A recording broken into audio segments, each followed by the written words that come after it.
Former Secretary of State Mike Pompeo helped negotiate the peace deal with the Taliban. He's now a Fox News contributor. Secretary Pompeo, good to have you here. You know, when you look back at how all of that is laid out, was there ever the possibility that that Doha agreement would lead to a stable Afghanistan where the Taliban would not move right in where that void was and create a possible safe haven for terror again?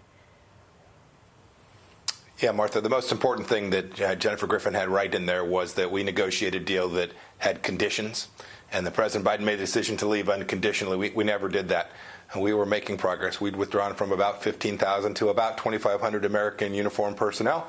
And when the Taliban continued to violate the commitments they made, we dropped missiles on them.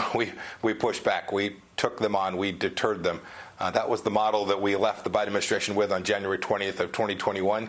And when you begin to withdraw those conditions and don't force the Taliban to behave to the commitments that they have made, then the chance that they're ever going to conform is zero. We were increasing the likelihood we could increase Afghan stability. We never got there. We were never able to get the last Americans out of there. But we didn't have a single American killed from the time we signed that agreement till the time we departed, because we had maintained that deterrence model that I think ultimately could have created the stability that was necessary to keep American interests protected there.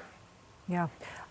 You know, you look at the situation where you've got Zawahiri moving back in, and obviously, you know, it just begs the question, will we have to go back? Where do you see this going in terms of terrorism as a safe haven in that region?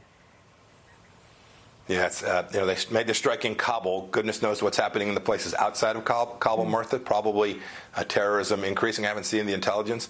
But make no mistake about it, this threat from terrorism, Islamic extremism around the world is real and serious, and we're never going to be able to walk away from that threat. There's a lot of work to do, not just in Afghanistan and Pakistan, but in Yemen and Africa, other places as well. We face so many threats from Afghanistan to Russia to China. It is a very unsettled world right now, and it's very unnerving, I think, when you look at the situation in the world as we have it right now. Let's bring it back home with one last question here. As you look at this inflation bill and you look at the amount of money in it that really is carved out for climate change and green energy, what goes through your mind?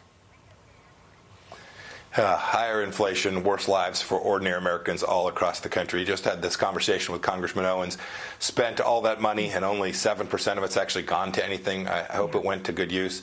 My guess is this almost $1 trillion in spending won't be well spent either. It'll be bad for average Americans all across the country, and no one needs 86,000 more IRS agents for sure, Martha.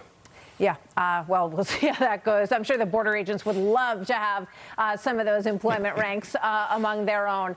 Thank you very much, Secretary Pompeo. Thank you, Martha. Have a great day, ma'am. You too. Hi, everyone. I'm Brian Kilmeade. I want you to do me a favor. I want you to click to subscribe to the Fox News YouTube page. This is the only way that I know for sure that you're not going to miss any great commentary, any great news bites, any great interviews coming your way on Fox. You can get it all here on YouTube. So subscribe right now.